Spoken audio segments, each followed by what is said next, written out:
ನೋಡಿ, ತನಗೆ ಬೆನ್ನೋವಿದೆ, ಬೆನ್ನೋವಿಂದ ಸಹಿಸ್ಕೊಳ್ಳಕ್ ಆಗ್ತಾ ಇಲ್ಲ, ಆಪರೇಷನ್ ಮಾಡಲೇಬೇಕು, ಸರ್ಜರಿಯಿಂದ ಎಲ್ಲವೂ ಕೂಡ ಗುಣಮುಖ ಆಗುತ್ತೆ ಅಂತ ಬಳ್ಳಾರಿ ಜೈಲಿನಿಂದ ಬೇಲ್ ಪಡೆದುಕೊಂಡು ಬಂದಂತ ಇದೇ ದರ್ಶನ್ ಇನ್ನೂ ಕೂಡ ಆಪರೇಷನ್ ಮಾಡ್ಕೊಂಡಿಲ್ಲ. ಜೊತೆಗೆ ಈಗ ಗೃಹ ಸಚಿವರು ಒಂದು ಸ್ಟೇಟ್ಮೆಂಟ್ ಅನ್ನ ಕೊಟ್ಟಿದ್ರು, ದರ್ಶನ್ಗೆ ಸರ್ಜರಿ ಅವಶ್ಯಕತೆ ಇಲ್ಲ ಅಂತ ಹೇಳ್ತಿದ್ದಾರೆ. ಹಾಗಾದ್ರೆ ದರ್ಶನ್ ಮತ್ತೆ ಕೃಷ್ಣನ ಜನ್ಮಸ್ಥಾನಕ್ಕೆ ಹೋಗುವಂತ ಎಲ್ಲ ಅವಕಾಶಗಳು ಇದೆಯಾ? ಹಾಗಾದ್ರೆ ಸನ್ನಿಹಿತ ಆಗ್ತಾ ಇದೆಯಾ? ಆ ಬಗ್ಗೆ ಒಂದು ರಿಪೋರ್ಟ್ ಇದೆ, ನೋಡ್ಕೊಂಡು ಬರೋಣ.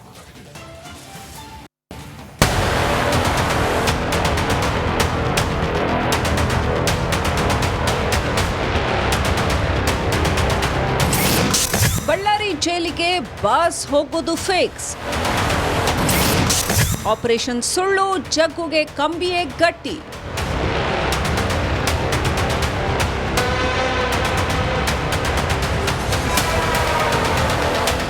ಕೊಲೆ, ಚಿತ್ರದುರ್ಗದ ರೇಣುಕಾ ಸ್ವಾಮಿಯ ಕಗ್ಗೊಲೆ. ಬೆಂಗಳೂರಿನ ಪಟ್ಟಣಗೆರೆ ಶೆಡ್ನಲ್ಲಿ ಇರುವ ಸಣಕಲ ರೇಣುಕಾ ಸ್ವಾಮಿಗೆ ಮನಬಂದಂತೆ ಥಳಿಸಿ ಕೊಲೆ ಮಾಡಿದ ಪ್ರಕರಣ ಇಡೀ ದೇಶಾದ್ಯಂತ ಭಾರೀ ಸದ್ದು ಮಾಡಿತ್ತು. ಇಲ್ಲಿ ಕೊಲೆ ಆರೋಪಿ ಕಾಂಜಿ ಪಿಂಜಿಯಾಗಿದ್ರೆ ಅಷ್ಟೇನೂ ಸುದ್ದಿ ಆಗ್ತಿರ್ಲಿಲ್ಲ. ಆದರೆ ಸಮಾಜದಲ್ಲಿ ಸಾಕಷ್ಟು ಹೆಸರು ಮಾಡಿದ್ದ, ಕೋಟ್ಯಂತರ ಅಭಿಮಾನಿಗಳನ್ನ ಗಳಿಸಿರುವ ದರ್ಶನ್ ಈ ಕೊಲೆ ಕೇಸ್ನ ಆರೋಪಿಗಳಲ್ಲಿ ಒಬ್ಬರು.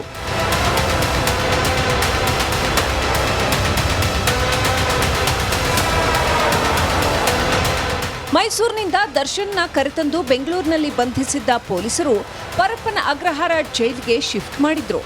ಆದರೆ ರಾಜಾತಿಥ್ಯ ಕೇಸ್ ಹಿನ್ನೆಲೆ ದೂರದ ಬಳ್ಳಾರಿ ಸೆಂಟ್ರಲ್ ಜೈಲ್ಗೆ ದರ್ಶನ್ನ ಶಿಫ್ಟ್ ಮಾಡಲಾಗಿತ್ತು. ಆದರೆ ಇಲ್ಲಿ ಬೆನ್ನು ನೋವಿನ ನೆಪ ಒಡ್ಡಿ ಮಧ್ಯಂತರ ಜಾಮೀನಿನ ಮೇಲೆ ಆಸ್ಪತ್ರೆಯಲ್ಲಿರುವ ದರ್ಶನ್ ಬ್ಯಾಕ್ ಟು ಬಳ್ಳಾರಿ ಜೈಲ್ಗೆ ಶಿಫ್ಟ್ ಆಗೋ ಲಕ್ಷಣ ಕಾಣ್ತಾ ಇದೆ.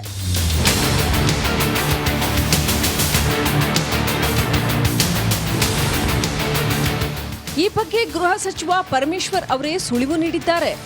ಜೈಲಲ್ಲಿ ದರ್ಶನ್ ಇದ್ದಾಗ ಆಪರೇಷನ್ ಮಾಡಿಸಬೇಕು ಅಂತ ಬೇಲ್ ತಗೊಂಡ್ರು.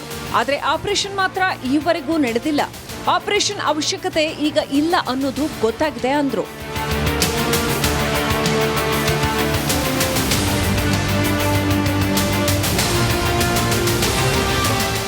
ನಾವು FSL ರಿಪೋರ್ಟು ಬರಬೇಕು ಅಂತೇಳಿ ಹೈದರಾಬಾದಿಗೆ ಕಳಿಸಿದ್ದು. ನಮ್ಮ ಹತ್ರ ಇದು ಮೆಷಿನ್ ಇರಲಿಲ್ಲ ಅಂತೇಳಿ ಹೈದರಾಬಾದ್ ಅದು ಕಳಿಸಿದ್ದಾರೆ. ಈಗ ಅದರಲ್ಲಿ ಅವ್ರದ್ದು ಫೋಟೋ ಎಲ್ಲ ಅಲ್ಲಿ ಆ ಸ್ಥಳದಲ್ಲಿ ಅವರು ಇದ್ದದ್ದು ಫೋಟೋ ಎಲ್ಲ ಸಿಕ್ಕಿದೆ.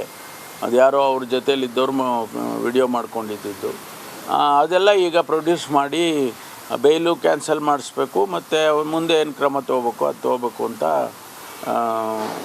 ಮುಂದಿನ ಇದರಲ್ಲಿ ಇನ್ವೆಸ್ಟಿಗೇಷನ್ಸ್ನವ್ರು ಮಾಡ್ತಾರೆ.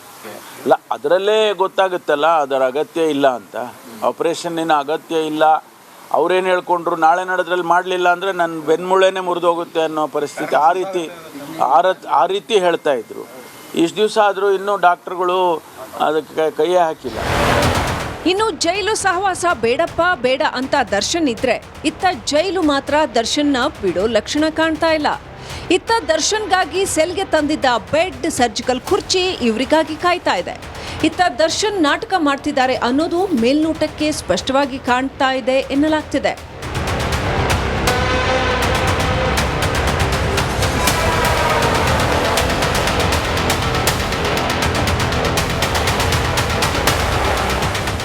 Bureau report, republic Kannada.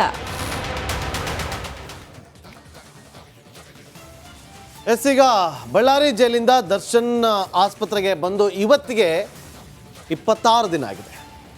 ಮಧ್ಯಂತರ ಜಾಮೀನು ಪಡೆದಿದ್ದು ಕಾರಣ ಏನು? ಸಿ ವಿ ನಾಗೇಶ್ವರ್ ಏನಂತ ವಾದ ಮಾಡಿದ್ರು, 2 ದಿನದಲ್ಲಿ ಆಪರೇಷನ್ ಮಾಡಲಿಲ್ಲ ಅಂದರೆ ಅವರ ಕಾಲ ಸ್ವಾಧೀನನೇ ಹೊರಟೋಗುತ್ತೆ, ಲಕ್ವಾ ಹೊಡೆಯುತ್ತೆ, ಇಮ್ಮಿಡಿಯೇಟ್ ಆಗಿ ಆಪರೇಷನ್ ಮಾಡ್ಬೇಕು. ನಾವು ಹೇಳ್ತಿಲ್ಲ, ಮೆಡಿಕಲ್ ರಿಪೋರ್ಟ್ ಇದೆ ನೋಡಿ ಅಂತೇಳಿ ಮೆಡಿಕಲ್ ರಿಪೋರ್ಟನ್ನು ತೋರಿಸಿ ಮಧ್ಯಂತರ ಜಾಮೀನನ್ನು ಪಡೆದುಕೊಂಡು ಅವರನ್ನು ಬಳ್ಳಾರಿಂದ ರಿಲೀಸ್ ಮಾಡಿಸಿ BGS ಆಸ್ಪತ್ರೆಗೆ ಕರ್ಕೊಂಡ್ಬಂದರು. 26 ದಿನ ಆಯಿತು, ಇನ್ನೂ ಕೂಡ ಆಪರೇಷನ್ ಆಗಿಲ್ಲ. ಈಗ ನಿನ್ನೆ ಗೃಹ ಸಚಿವರಾಗಿರುವಂಥ ಡಾಕ್ಟರ್ ಜಿ ಪರಮೇಶ್ವರ್ ಅವರು ಕೊಟ್ಟಂಥ ಹೇಳಿಕೆ ಇದೆಯಲ್ಲ, ಸೆನ್ಸೇಷನಲ್ ಸ್ಟೇಟ್ಮೆಂಟ್. ಆ ಸ್ಟೇಟ್ಮೆಂಟ್ ಗಮನಿಸಿದಾಗ ಗೊತ್ತಾಗಿದ್ದು ವಾಪಸ್ ಬಳ್ಳಾರಿ ಜೈಲಿಗೆ ಹೋಗುವ ಎಲ್ಲ ಲಕ್ಷಣ ಇದೆ. ಹಾಗಾದರೆ ಬಳ್ಳಾರಿ ಜೈಲಿಗೆ ಹೋಗ್ತಾರೆ ಅಂತ ಹೇಳಿದಾಗ ಪ್ರಮುಖವಾಗಿ ಸಿಗುವಂಥ 7 ಕಾರಣಗಳು ಯಾವುದು ಅಂತೇಳಿ ನಾವು ಒಂದೊಂದಾಗಿ ನೋಡ್ತಾ ಹೋಗೋಣ ಬನ್ನಿ. ನೋಡಿ, ಪ್ರಮುಖವಾಗಿ ಮೊದಲನೆಯ ಅಂಶ ಅಂತಂದರೆ ನೋಡಿ 7 ಕಾರಣ. ಆಪರೇಷನ್ ಅವಶ್ಯಕತೆ ಇಲ್ಲ, ನಾವು ಹೇಳ್ತಿಲ್ಲ, ಮತ್ತೊಮ್ಮೆ ಕನ್ಫರ್ಮ್ ಮಾಡ್ತಾ ಇದ್ದು ನಾವು ಹೇಳ್ತಾ ಇಲ್ಲ. ಈ ಮಾತನ್ನು ಹೇಳಿದ್ದು ನಿನ್ನೆ ಡಾಕ್ಟರ್ ಜಿ ಪರಮೇಶ್ವರ್ ಅವರು ಮಾಧ್ಯಮಗಳಿಗೆ ಸ್ಟೇಟ್ಮೆಂಟ್ ಕೊಡಬೇಕಾದ್ರೆ ಎಲ್ಲವನ್ನ ಗಮನಿಸ್ತಾ ಇದ್ರೆ ಆಸ್ಪತ್ರೆಯಲ್ಲಿರುವಂಥ ದರ್ಶನ್ಗೆ ಸದ್ಯಕ್ಕೆ ಆಪರೇಷನ್ ಅವಶ್ಯಕತೆ ಇಲ್ಲ ಅಂತ ಕಂಡು ಬರ್ತಾ ಇದೆ, ಹಾಗನಿಸ್ತಾ ಇದೆ ಅಂತ ಹೇಳ್ತಾರೆ. ಎರಡನೇದು, ಇಲ್ಲಿ ಪ್ರಬಲವಾಗಿ ಈಗ ಒಂದಿಷ್ಟು ಕಾರಣಗಳು ಕೂಡ ಗೋಚರ ಆಗ್ತಾ ಇರುವಂತದ್ದು. ಮೊದಲನೇದು, ಆಪರೇಷನ್ ಅವಶ್ಯಕತೆ ಇಲ್ಲ ಅಂತ ಸ್ವತಃ ಗೃಹ ಸಚಿವರು ಹೇಳ್ತಾ ಇರುವಂತದ್ದು ಸಾಕಷ್ಟು ಚರ್ಚೆಗೆ ಗ್ರಾಸವಾಗ್ತಾ ಇದೆ. ಯಾಕಂತ ಹೇಳಿದ್ರೆ ಗೃಹ ಸಚಿವರು ಅಂದ್ರೆ ಸುಖ ಸುಮ್ಮನೆ ಅಲ್ಲ, ಒಂದಿಷ್ಟು ಪೊಲೀಸ್ ಮೂಲಗಳಿಂದಲೂ ಕೂಡ ಇನ್ಫಾರ್ಮೇಶನ್ ಮಾಹಿತಿ ಸಿಗ್ತಾ ಇರುತ್ತೆ. ನೋಡಿ, ಇನ್ನು ದರ್ಶನ್ಗೆ ಬೆನ್ನು ನೋವು ಈಗ ತೀವ್ರತೆ ಇಲ್ಲ.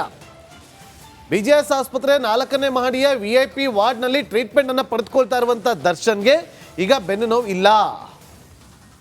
ಜೊತೆಗೆ ಈಗ ನಾಟಕ ಮಾಡ್ತಾ ಇದ್ದಾರಂತೆ ದರ್ಶನ್ ಎನ್ನುವಂತ ಆರೋಪ ಕೂಡ ಕೇಳಿ ಬರ್ತಾ ಇರುವಂತದ್ದು. ಯಾಕಂತ ಹೇಳಿದ್ರೆ ಈಗ ಆಪರೇಷನ್ ಬೇಕಂತ ಬಂದವರು ಇಮಿಡಿಯೇಟ್ ಆಗಿ ಆಗ್ಬೇಕಾಗಿತ್ತು, ಆದರೆ ಮಾಡ್ಲಾಗ್ತಾ ಇಲ್ಲ. ಹಾಗಾದ್ರೆ ಯಾವ ಕಾರಣಕ್ಕೆ ಇದು ನಾಟಕ ಅಂತ ಈಗ ಕೇಳಿ ಬರ್ತಾ ಇರುವಂತ ಜೊತೆಗಿನ ಫೋಟೋ ಈಗ ರಿಟ್ರೀವ್ ಮಾಡಿದಾರಲ್ಲ ತನಿಖಾಧಿಕಾರಿಗಳು, ಅದನ್ನ ಹೈದರಾಬಾದ್ಗೆ ಕಳಿಸಿ ಅಲ್ಲಿ CFSL ಇಂದ ಅದನ್ನ ರಿಟ್ರೀವ್ ಮಾಡಿ ತರಿಸಿದಾರಲ್ಲ ಫೋಟೋ. ಒಟ್ಟು 8 ಫೋಟೋ ದರ್ಶನ್ಗೆ ಕಂಟಕ ಎದುರಾಗೋದು ಫಿಕ್ಸ್ ಅನ್ನೋದು ಇಲ್ಲಿ ಪ್ರಮುಖವಾಗಿ ಕೇಳಿ ಬರ್ತಾ ಇರುವಂತದ್ದು. ಕೆಲ ವಿಡಿಯೋಗಳು ಕೂಡ ಇರುವಂತ ಬಗ್ಗೆ ಈಗ ಸಾಕ್ಷಿ ಸಿಗ್ತಾ ಇರುವಂತದ್ದು. ಈಗ ಮತ್ತಷ್ಟು ಟೆನ್ಷನ್ಗೆ ಕಾರಣ ಆಗ್ತಾ ಇದೆ, ಟ್ರಬಲ್ ಕೂಡ ಆಗ್ತಾ ಇದೆ ದರ್ಶನ್ಗೆ. ಜೊತೆಗೆ ದರ್ಶನ್ ವಿರುದ್ಧ ರಾಜಾತಿಥ್ಯ ಕೇಸ್ ನಾನು ಆರಂಭದಲ್ಲೇ ಹೇಳಿದೆ. ಏನಪ್ಪ 2 ಕೇಸ್ 2 ಕಂಟಕ ಅಂತೇಳಿ ನೋಡಿದೆ. ಒಂದು ಫೋಟೋ ಕಂಟಕ, ಇನ್ನೊಂದು ರಾಜಾತಿಥ್ಯ ಕಂಟಕ. ಸೊ 2 ಈಗ 3-4 ಕಂಟಕಗಳು ಎದುರಾಗುತ್ತೆ. ಯಾಕೆಂದ್ರೆ ನೋಡಿ, ಈಗ ಕೋರ್ಟ್ಗೆ ಅವ್ರು ಏನಂತ ಹೇಳಿ ಕರ್ಕೊಂಬಂದ್ರು, ಆಪರೇಷನ್ ಆಗಬೇಕು ಅಂತೇಳಿ. ಈಗ 26 ದಿನ ಆದರೂ ಆಪರೇಷನ್ ಆಗಿಲ್ಲ. ಈಗ ಏನು ರೀಸನ್ ಕೊಡ್ತಾರೆ ಅಂದರೆ, ಇಲ್ಲಿ ಕಾನೂನಿಗೆ ಮಣ್ಣೆರಚುವಂಥ ಕೆಲಸ ಆಗಬಾರ್ದು, ದಿಕ್ಕು ತಪ್ಪಿಸುವ ಕೆಲಸ ಆಗಬಾರ್ದು, ತಪ್ಪು ಸಂದೇಶಗಳು ಕೊಡಬಾರ್ದು. ಸೊ ನೋಡಿ, ಇದು ನಾಳೆ ಬೇರೆಯದೇ ರೀತಿಯಾದಂಥ ಸಂದೇಶ ಹೋಗುತ್ತೆ. ಇದನ್ನು ಕೋರ್ಟ್ ಹೇಗೆ ಅದನ್ನು ಸ್ವೀಕಾರ ಮಾಡುತ್ತೆ ಅನ್ನೋದು ಕೂಡ ತುಂಬ ಇಂಪಾರ್ಟೆಂಟ್ ಆಗುತ್ತೆ. ಇರ್ಬೋದು ಅಥವಾ ಕಾಲಾವಕಾಶ ತಗೋತಿರ್ಬೋದು, ಆದರೆ ಅದಕ್ಕೆ ಸೂಕ್ತವಾದಂಥ ಮಾಹಿತಿಯನ್ನು ಕೋರ್ಟ್ ಕೊಡಬೇಕಾಗುತ್ತೆ, ಇಲಾಖೆಗೂ ಕೂಡ ಕೊಡಬೇಕಾಗತ್ತೆ. ಹಾಗಾಗಿ ಈಗ ಇರುವಂಥ ಸನ್ನಿವೇಶ ಗಮನಿಸಿದಾಗ ಬಳ್ಳಾರಿಗೆ ವಾಪಸ್ ಹೋಗ್ತಾರೆ. ಅದಕ್ಕೂ ಕೂಡ ಬೇರೆ ದಾರಿನ ಕಂಡುಕೊಳ್ತಾರ CV ನಾಗೇಶ್ ಅವರು, ಕಾದು ನೋಡಬೇಕು. ನೋಡಿ, ಈಗ ಮತ್ತೊಂದು ಬಹಳ ಪ್ರಮುಖವಾಗಿ ಕೇಳಿ ಬರ್ತಾ ಇರುವಂತದ್ದು. ಜೊತೆಗೆ ದರ್ಶನ್ ಈಗ ಮಧ್ಯಂತರ ಬೇಲನ್ನ ಪಡ್ಕೊಂಡು ಹಾಸ್ಪಿಟಲ್ ಅಲ್ಲಿ ಟ್ರೀಟ್ಮೆಂಟ್ ಅನ್ನ ಪಡೆದುಕೊಳ್ತಾ ಇದ್ದಾರೆ. ಜೊತೆಗೆ ಈಗ ದರ್ಶನ್ಗೆ ಒಂದು ಶಾಕ್ ಕೊಡಲು ಸ್ವತಃ ಸರ್ಕಾರ ಮುಂದಾಗಿದೆ. ಹಾಗಾದ್ರೆ ಯಾವ ರೀತಿ? ಆ ಬಗ್ಗೆ ಒಂದು ವರದಿ ಇದೆ, ನೋಡ್ಕೊಂಡು ಬರೋಣ. ಆ ಸ್ಥಳದಲ್ಲಿ ಅವರು ಇದ್ದದ್ದು ಫೋಟೋ ಎಲ್ಲ ಸಿಕ್ಕಿದೆ. ಆಪರೇಷನ್ ಅಗತ್ಯ ಇಲ್ಲ, ನನ್ನ ಬೆನ್ಮೂಳೆನೆ ಮುರಿದು ಹೋಗುತ್ತೆ ಅನ್ನೋ ಪರಿಸ್ಥಿತಿ. ಇಷ್ಟು ದಿವಸ ಆದ್ರೂ ಇನ್ನೂ ಡಾಕ್ಟರ್ಗಳು ಅದಕ್ಕೆ ಕೈಯೇ ಹಾಕಿಲ್ಲ. ಕೈಲೂ ಕ್ಯಾನ್ಸಲ್ ಮಾಡಿಸ್ಬೇಕು. ಆಸ್ಪತ್ರೆಯಲ್ಲಿರೋ ಸಾರಥಿಗೆ ಕಂಟಕ ಶುರು, ಕ್ಯಾನ್ಸಲ್ ಆಗಿಯೇ ಬಿಡುತ್ತಾ ದರ್ಶನ್ ಬೇಲ್.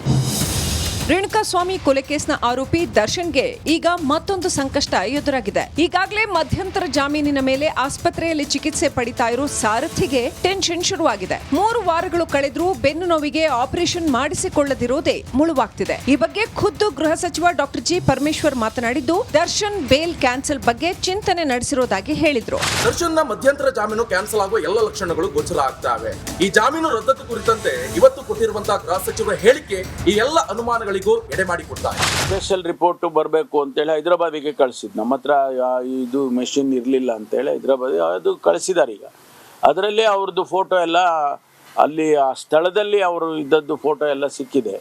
ಅದು ಯಾರೋ ಅವ್ರ ಜೊತೆಲಿ ಇದ್ದವ್ರು ವಿಡಿಯೋ ಮಾಡ್ಕೊಂಡಿದ್ದು ಅದೆಲ್ಲ ಈಗ ಪ್ರೊಡ್ಯೂಸ್ ಮಾಡಿ ಬೇಲು ಕ್ಯಾನ್ಸಲ್ ಮಾಡಿಸ್ಬೇಕು, ಮತ್ತು ಮುಂದೆ ಏನು ಕ್ರಮ ತಗೋಬೇಕು ಅದು ತಗೋಬೇಕು ಅಂತ ಮುಂದಿನ ಇದರಲ್ಲಿ ಇನ್ವೆಸ್ಟಿಗೇಷನ್ಸ್ನವ್ರು ಮಾಡ್ತಾರೆ. ಬೇಲ್ಗಾಗಿ ನಾಟಕ ಮಾಡಿದ್ರ ಕೊಲೆ ಆರೋಪಿ. ಸದ್ಯ ದರ್ಶನ್ಗೆ ಆಪರೇಷನ್ ಅಗತ್ಯ ಇಲ್ಲ. ದರ್ಶನ್ಗೆ ಆಪರೇಷನ್ ಅಗತ್ಯವೇ ಇಲ್ಲ ಅನ್ಸುತ್ತೆ. ಆಪರೇಷನ್ ವಿಚಾರದಲ್ಲಿ ದರ್ಶನ್ ನಾಟಕ ಆಡ್ತಿರಬಹುದು ಅಂತ ಹೋಮ್ ಮಿನಿಸ್ಟರ್ ಹೇಳಿದ್ದಾರೆ. ದರ್ಶನ್ಗೆ ಆಪರೇಷನ್ ಅಗತ್ಯ ಇಲ್ಲ ಅಂತ ಗೃಹ ಸಚಿವರು ಹೇಳ್ತಾ ಇದ್ದಾರೆ. ದರ್ಶನ್ ಸರ್ಜರಿ ವಿಚಾರದಲ್ಲಿ ನಾಟಕ ಮಾಡ್ತಾ ಇದ್ದಾರೆ ಎನ್ನುವಂತ ಅನುಮಾನ ವ್ಯಕ್ತವಾಗ್ತಾ ಇದೆ. ಅದರಲ್ಲೇ ಗೊತ್ತಾಗುತ್ತಲ್ಲ ಅದರ ಅಗತ್ಯ ಇಲ್ಲ ಅಂತ. ಆಪರೇಷನ್ನಿನ ಅಗತ್ಯ ಇಲ್ಲ, ಅವ್ರೇನು ಹೇಳ್ಕೊಂಡ್ರು ನಾಳೆ ನಡೆದ್ರಲ್ಲಿ ಮಾಡಲಿಲ್ಲ ಅಂದರೆ ನನ್ನ ಬೆನ್ಮೂಳೆನೆ ಮುರಿದೋಗುತ್ತೆ ಅನ್ನೋ ಪರಿಸ್ಥಿತಿ. ಆ ರೀತಿ ಹೇಳ್ತಾ ಇದ್ರು. ಇಷ್ಟು ದಿವಸ ಆದರೂ ಇನ್ನೂ ಡಾಕ್ಟರ್ಗಳು ಅದಕ್ಕೆ ಕೈಯೇ ಹಾಕಿಲ್ಲ. ಜುಡಿಷಿಯಲ್ ಸಿಸ್ಟಮ್ನಲ್ಲಿ ಅವರು ತೀರ್ಮಾನಗಳನ್ನು ಕೊಡಬೇಕು, ನಾವು ಮಾಡ್ತೀವಿ. ನಮಗೇನು ಅದರಲ್ಲಿ ಯಾವುದೇ ರಿಸರ್ವೇಷನ್ ಯಾವುದೂ ಇಲ್ಲ. ಪರಮೇಶ್ವರ್ ಈ ಹೇಳಿಕೆ ಈಗ ಸಂಚಲನ ಸೃಷ್ಟಿಸಿದೆ. ದರ್ಶನ್ ಸರ್ಜರಿ ಬಗ್ಗೆ ಗೃಹ ಸಚಿವರೇ ನೀಡಿರುವ ಈ ಹೇಳಿಕೆ ಕುತೂಹಲಕ್ಕೆ ಕಾರಣವಾಗಿದೆ. ಈ ಮಾತು ದರ್ಶನ್ ಅಭಿಮಾನಿಗಳಿಗೆ ಶಾಕ್ ನೀಡುವುದಂತೂ ಸತ್ಯ. ಹಾಗಾಗಿ ಇದು ಹೀಗೆ ಮುಂದುವರೆದ್ರೆ ದರ್ಶನ್ ಮತ್ತೆ ಬಳ್ಳಾರಿ ಜೈಲು ಸೇರುವ ದಿನಗಳು ದೂರವಿಲ್ಲ. Bureau report, republic Kannada.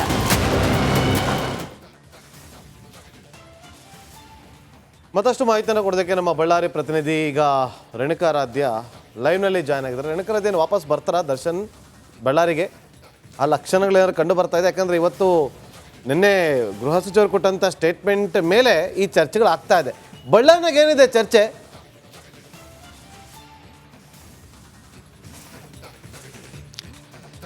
Nagendra Babu, ಸದ್ಯದ ಪರಿಸ್ಥಿತಿಯನ್ನು ನೋಡಿದರೆ ನಿಜಕ್ಕೂ ದರ್ಶನ್ ಬಳ್ಳಾರಿ ಸೆಂಟ್ರಲ್ ಜೈಲ್ಗೆ ಬರಲೇಬೇಕಾಗುತ್ತೆ. ಯಾಕಂದರೆ ಅನಾರೋಗ್ಯದ ಕಾರಣದಿಂದ ದರ್ಶನ್ ಅವರು ಮಧ್ಯಂತರ ಜಾಮೀನನ್ನು ಪಡೆದು ಆಪರೇಷನ್ಗೆ ಅಂತ ಬೆಂಗಳೂರಿಗೆ ತೆರಳಿದ್ರು. ಆದರೆ ಈಗಾಗಲೇ 4 ವಾರ ಆಗ್ತಾ ಬಂತು. ಆದರೆ ಇಲ್ಲಿಯವರೆಗೂ ಕೂಡ ದರ್ಶನ್ ಯಾವುದೇ ರೀತಿಯ ಆಪರೇಷನ್ ಅನ್ನು ಮಾಡಿಸ್ಕೊಂಡಿಲ್ಲ. ಕೋರ್ಟ್ ಏನೋ ಅವರಿಗೆ ಜಾಮೀನು ಕೊಡ್ತಕ್ಕಂಥ ಸಂದರ್ಭದಲ್ಲಿ ಒಂದು ಪ್ರಮುಖವಾದ ವಿಷಯವನ್ನು ತಿಳಿಸಿತ್ತು. ಏನಂದರೆ ಯಾವ ಟ್ರೀಟ್ಮೆಂಟ್ ಪಡಿತೀರಾ, ಜೊತೆಗೆ ಆಪರೇಷನ್ ಆದ ಬಳಿಕ ಅದರ ಬಗ್ಗೆ ವರದಿಯನ್ನು ಕೂಡ ನೀವು ಕೋರ್ಟ್ಗೆ ಸಲ್ಲಿಕೆ ಮಾಡಬೇಕು ಅಂತ ಕೋರ್ಟ್ ಹೇಳಿತ್ತು. ಆದರೆ ಇಲ್ಲಿಯವರೆಗೂ ಕೂಡ ಯಾವುದೇ ರೀತಿಯ ಆಪರೇಷನ್ ಆಗಿಲ್ಲ. ಹೀಗಾಗಿ ಎಲ್ಲೋ ಒಂದು ಕಡೆಗೆ ದರ್ಶನ್ ಅವರು ನಾಟಕ ಮಾಡ್ತಾ ಇದ್ದಾರಾ ಅನ್ನುವ ಚರ್ಚೆ ಸಾಮಾನ್ಯವಾಗಿ ನಡೀತಾ ಇತ್ತು. ಅದಕ್ಕೆ ಹಿಂಬು ನೀಡುವಂತೆ ನಿನ್ನೆ ಗೃಹ ಸಚಿವರು ಏನು ಹೇಳಿಕೆಯನ್ನು ಕೊಟ್ಟಿದ್ದಾರೆ, ದರ್ಶನ್ಗೆ ಯಾವುದೇ ರೀತಿಯಾದ ಆಪರೇಷನ್ ಅವಶ್ಯಕತೆ ಇಲ್ಲ ಅಂತ ಏನು ಹೇಳಿಕೆ ಕೊಟ್ಟಿದ್ದಾರೆ, ಆ ಹೇಳಿಕೆಯನ್ನು ನೋಡಿದಾಗ ಇಲ್ಲಿ ಸ್ಪಷ್ಟವಾಗುತ್ತೆ ಎಲ್ಲೋ ಒಂದು ಕಡೆಗೆ ದರ್ಶನ್ ಬೆಂಗಳೂರಿಗೆ ಹೋಗೋದಕ್ಕೆ ಈ ರೀತಿಯಾದ ನೆಪವನ್ನು ಒಡ್ಡಿ ಒಂದಷ್ಟು ಜೈಲಿನಲ್ಲೂ ಕೂಡ ತೀವ್ರವಾದ ಬೆನ್ನು ನೋವಿದೆ ಅನ್ನುವ ಮಟ್ಟಕ್ಕೆ, ಅಂದರೆ ಬೀಳುವ ಮಟ್ಟಕ್ಕೆ ಹೋಗಿ, ಜೊತೆಗೆ ಒಂದಷ್ಟು ಏನು ಹೋಗುವಾಗ ಬ್ಯಾಗನ್ನು ಕೂಡ ಹಿಡ್ಕೊಳ್ಳೋದಕ್ಕೆ ಆಗೋದಿಲ್ಲ ಅನ್ನುವ ಮಟ್ಟಕ್ಕೆ ಅವರು ಡ್ರಾಮಾ ಮಾಡಿದ್ರ ಅನ್ನುವ ಒಂದು ಪ್ರಶ್ನೆ ಸಹಜವಾಗಿ ಕಾಡುತ್ತೆ. ಈಗಾಗಲೇ 4 ವಾರ ಕಳೆದಿದೆ. ಕೇವಲ ಇನ್ನು 2 ರಿಂದ 2.5 ವಾರ ಮಾತ್ರ ದರ್ಶನ್ಗೆ ಅವಕಾಶ ಇದೆ. ಅಷ್ಟರೊಳಗೆ ಅವರು ಆಪರೇಷನ್ ಮಾಡಿಸ್ಕೊಳ್ದೆ ಹೋದರೆ ಕೋರ್ಟ್ಗೆ ಅವರು ಏನು ಮಂಕುಬುದ್ಧಿ ಏರಿಸಿದ್ರು ಅನ್ನೋದು ಇಲ್ಲಿ ಆಗುತ್ತೆ. ಇನ್ನೊಂದು ಕಡೆಗೆ ದರ್ಶನ್ಗೆ ಏನು ಬಳ್ಳಾರಿ ಸೆಂಟ್ರಲ್ ಜೈಲಿನಲ್ಲಿ ಹೈ ಸೆಕ್ಯೂರಿಟಿ ಸೆಲ್ನಲ್ಲಿ ಇಟ್ಟಿದ್ರು. ಆ ಹೈ ಸೆಕ್ಯೂರಿಟಿ ಸೆಲ್ನ 15ನೇ ನಂಬರ್ ಇಂದಿಗೂ ಕೂಡ ದರ್ಶನ್ಗೆ ರಿಸರ್ವ್ ಮಾಡಿರ್ತಕ್ಕಂಥದ್ದು. ನಾಗೇಂದ್ರ ಬಾಬು, ಇನ್ನೊಂದು ಪ್ರಮುಖವಾದ ವಿಚಾರ ಏನು ಅಂದರೆ ದರ್ಶನ್ 15ನೇ ಹೈ ಸೆಕ್ಯೂರಿಟಿ ಸೆಲ್ನಲ್ಲಿ ಇದ್ದಾಗ ಅವ್ರಿಗೆ ಏನೇನು ಫೆಸಿಲಿಟಿಯನ್ನು ಕೊಡಲಾಗಿತ್ತು, ಬೆಡ್ ಆಗಿರ್ಬೋದು, ಮೆಡಿಕಲ್ ಬೆಡ್ ಆಗಿರ್ಬೋದು, ಸರ್ಜಿಕಲ್ ಚೇರ್ ಆಗಿರ್ಬೋದು, ಜೊತೆಗೆ ಒಂದು TV, ಜೊತೆಗೆ ಕುರ್ಚಿಯನ್ನು ಏನು ಕೊಟ್ಟಿದ್ರು, ಅವೆಲ್ಲವೂ ಕೂಡ ಇನ್ನೂ ಕೂಡ ಅದೇ ರೀತಿಯಾಗಿ ಒಂದು ಹೈ ಸೆಕ್ಯೂರಿಟಿ ಸೆಲ್ನಲ್ಲಿ ಇರ್ತಕ್ಕಂಥದ್ದು. ಇವೆಲ್ಲವನ್ನು ನೋಡಿದಾಗ ದರ್ಶನ್ 100% ಬಳ್ಳಾರಿ ಸೆಂಟ್ರಲ್ ಜೈಲ್ಗೆ ಮತ್ತೆ ಬರ್ತಾರೆ. ಒಂದು ವೇಳೆ ಈಗೇನಾದರೂ ಆಪರೇಷನ್ ಮಾಡಿಸ್ಕೊಳ್ದೆ ಹೋದ್ರೆ ಅಂದರೆ ರೇಣುಕಾಸ್ವಾಮಿ ಪರ ವಕೀಲರು ಅಥವಾ ಪೊಲೀಸರು ಇದಕ್ಕೆ ಅಬ್ಜೆಕ್ಷನ್ ಅನ್ನು ಸಲ್ಲಿಸಬಹುದು. ಆಗ ಕೋರ್ಟ್ ನಿಜಕ್ಕೂ ಈ ಒಂದು ವಿಚಾರದಲ್ಲಿ ಮತ್ತೆ ದರ್ಶನ್ಗೆ ನೀಡತಕ್ಕಂಥ ಜಾಮೀನನ್ನು ಏನು ರದ್ದುಗೊಳಿಸುವಂತಹ ಸಾಧ್ಯತೆ ಇರತಕ್ಕಂಥದ್ದು. Nagendra Babu, okay, thank you Renukaradhya ನಿಮ್ಮೆಲ್ಲ ಮಾಹಿತಿಗಾಗಿ.